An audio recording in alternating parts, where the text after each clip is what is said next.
dilakukan KPK kita apresiasi Bang Karni. Juga mengagetkan gitu kan. Bahkan begitu Menteri Sosial ditangkap, sempat ada pertanyaan menteri siapa lagi nih yang mau ditangkap gitu kan. Saya khawatir ini kayak semacam teater yang ditangkap melihat pada soal praktek pendekatannya KPK kan hukum pidana ya Mas.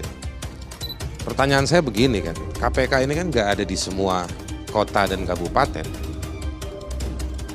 Dan uang tersebut tidak hanya di Kementerian Sosial, tetapi juga turun ke daerah-daerah.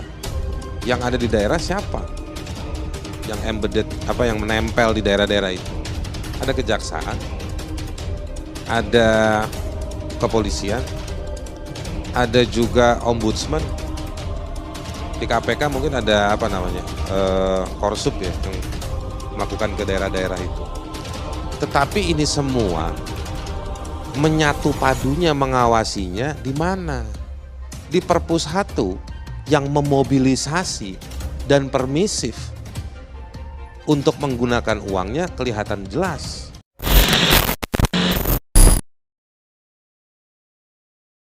Anggota fraksi PDI Perjuangan DPRD DKI Jakarta, Gilbert Simanjuntak, mengkritik pemerintah Provinsi DKI Jakarta soal anggaran bantuan sosial bagi warga dengan ekonomi rentan yang terdampak COVID-19.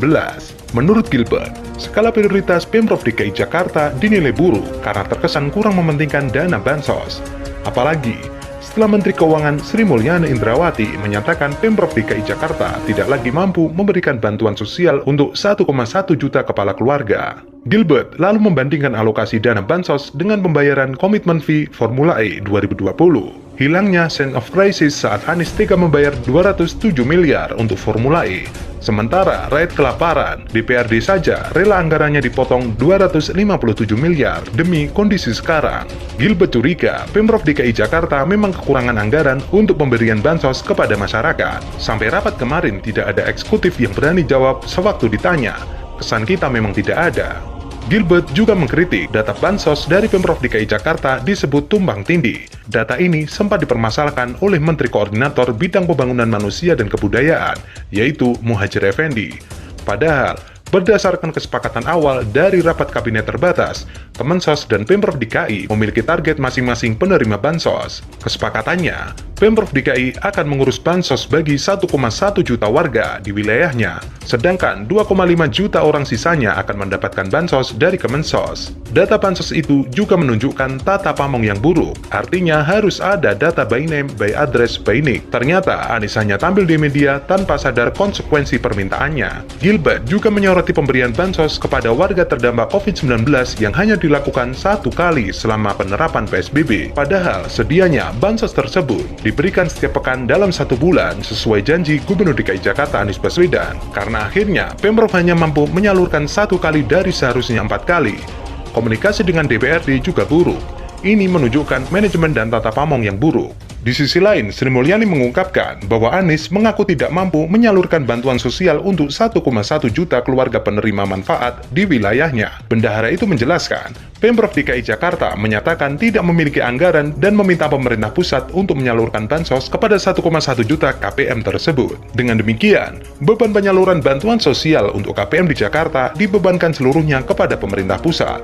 Pemerintah pusat harus meningkatkan alokasi anggaran bansos dengan tambahan limpahan KPM yang tidak mampu di-cover oleh Pemprov DKI Jakarta. Mendengar kesimpang siuran tersebut, Anies lalu menjawab, Gubernur Anies mengatakan, Pemprov DKI Jakarta telah menyiapkan anggaran sebesar 5,32 triliun untuk pelaksanaan bansos. Anggaran ini dimasukkan dalam pos belanja tidak terduga dari anggaran pendapatan dan belanja daerah DKI Jakarta tahun 2020.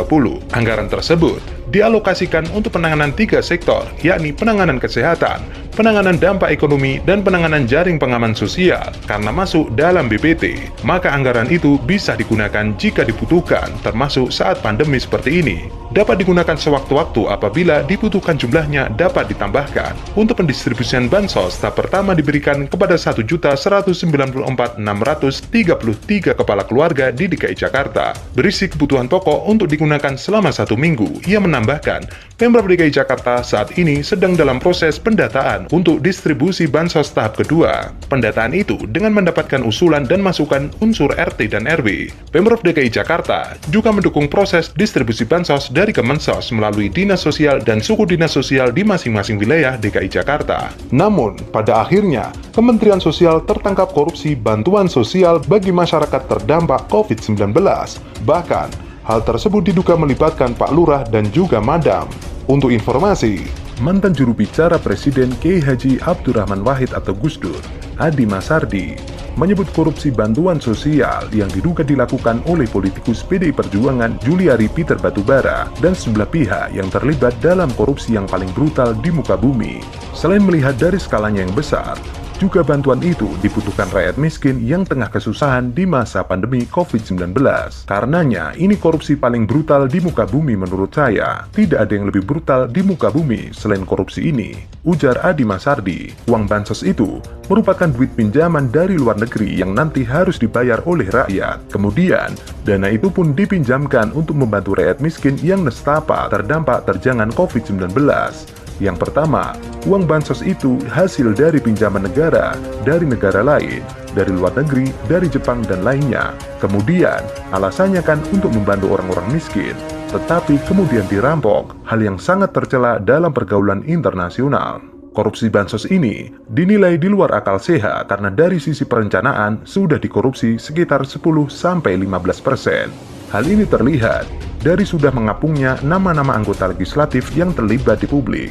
Ini gila-gilaan, dari perencanaan itu sudah dikorupsi sekitar 10-15%. Ada indikasi koruptor di kalangan legislatif, ada dua nama, Herman Heri dan Ihsan Yunus kalau di koran-koran.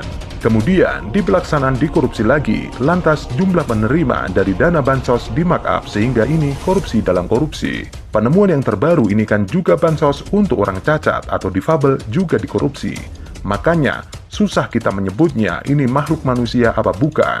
Bahkan, sikap kurang bijak juga ditunjukkan oleh Ketua Komisi 3 DPR RI, Herman Heri, saat namanya mulai masuk dalam pusaran kasus dugaan korupsi bantuan sosial sembako untuk wilayah Jabodetabek 2020. Anggota DPR dari fraksi PDIP itu seharusnya mundur dari jabatannya sebagai wakil rakyat, karena diduga mengetahui dan terlibat kasus dugaan suap bansos yang telah menjerat mantan Menteri Sosial Juliari Peter Batubara. Tugas utama anggota DPR secara substantif adalah menjalankan amanat rakyat, serta menjaga kepercayaan rakyat. Mirisnya, hal itu adalah fenomena langka hingga kita kesulitan mencari legalitas moral bila seorang anggota DPR dianggap telah cedera kredibilitasnya. Terlebih, tersangkut dugaan korupsi tapi masih berkantor di gedung DPR.